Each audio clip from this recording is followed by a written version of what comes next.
I've been hiking solo for about 6 years now. It's my thing, you know.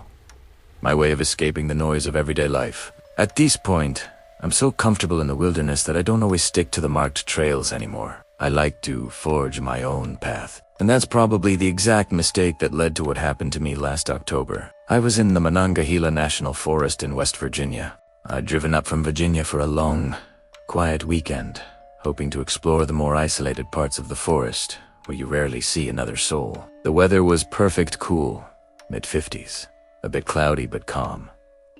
I was just ready for some silence. About 4 hours into my hike, I came across a deep gorge. It wasn't a huge canyon or anything, but it was steep, maybe 30 or 40 feet down, with loose rocks and a narrow creek at the bottom. A fall wouldn't kill you, but it would definitely ruin your day, and probably a few bones. The walls were way too crumbly and unstable to even think about climbing. Luckily, there was a natural bridge. A giant oak tree had fallen and gotten jammed between both sides.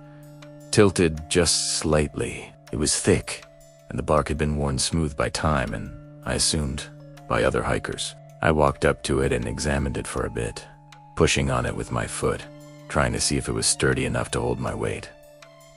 It looked solid, so I took a deep breath and started to cross, nice and slow, keeping my balance, my eyes fixed on the other side. When I finally stepped onto solid ground, I felt that familiar surge of adrenaline, that little victory rush. But before I could even enjoy it, I heard a sound from behind me, a steady, rhythmic, thunking sound. Thunk, thunk.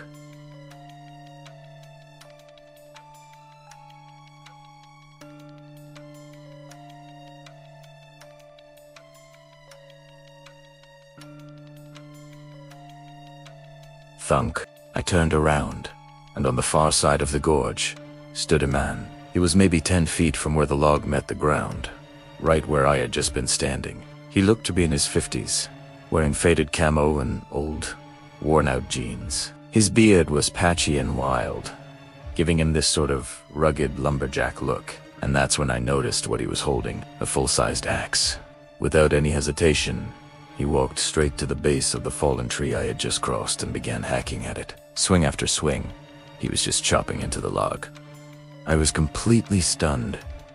I yelled at him, something like, "Hey, what the hell do you think you're doing?"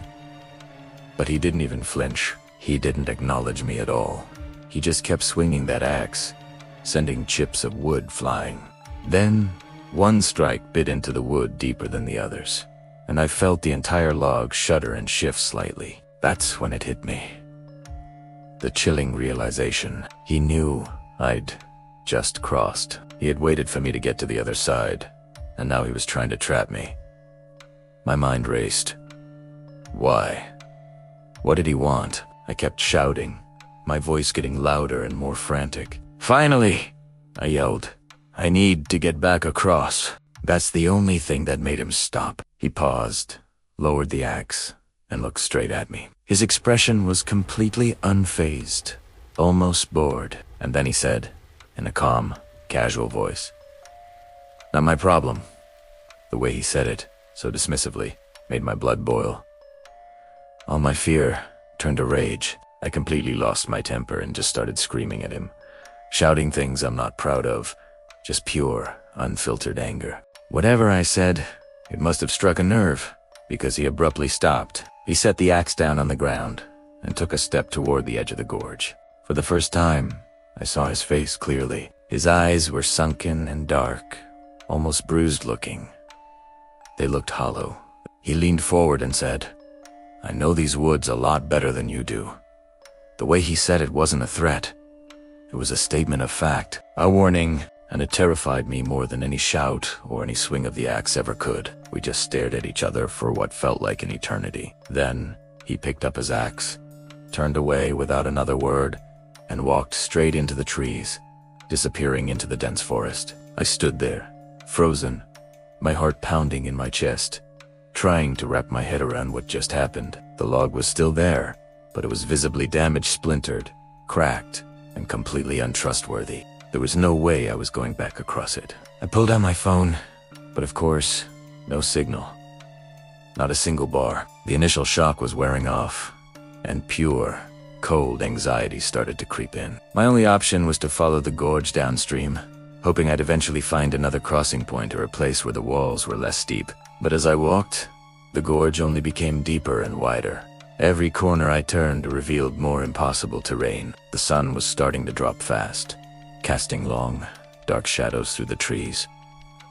I was starting to seriously panic. I was miles from my car, and now I was heading in the complete opposite direction. I was so desperate I even considered climbing down into the gorge and trying to scale the other side, even knowing how dangerous it was.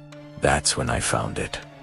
A small campsite in a clearing. At first, I felt a wave of relief. Maybe someone was here who could help. But as I got closer, that relief vanished. The fire pit looked like it had been used recently, but that wasn't what was wrong. The trees around the clearing were carved with strange, deep gouges and weird symbols I didn't recognize. Rusted tools, old saws, bent pieces of metal were scattered on the ground. Strips of dirty cloth were tied to the low-hanging branches, fluttering in the breeze. And on the ground, animal bones were arranged in these disturbing, deliberate patterns. The entire place just radiated danger. It felt wrong.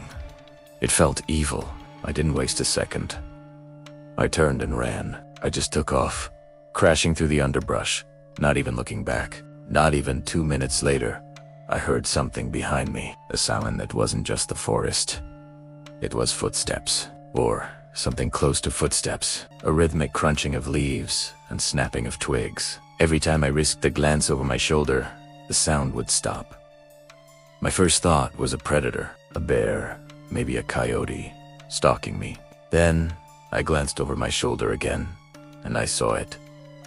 A person, ducking behind a tree. Just a glimpse, but it was definitely a person. My heart leaped into my throat, and then I saw another figure, further to my left. They weren't hiding anymore. They were positioning themselves, spreading out. They were surrounding me. One of them was holding something long and metal, like a pipe or a club, that glinted in the fading light. That's when I bolted. Full sprint. Adrenaline dumped into my system, and I just ran for my life. And the worst part, they started chasing me.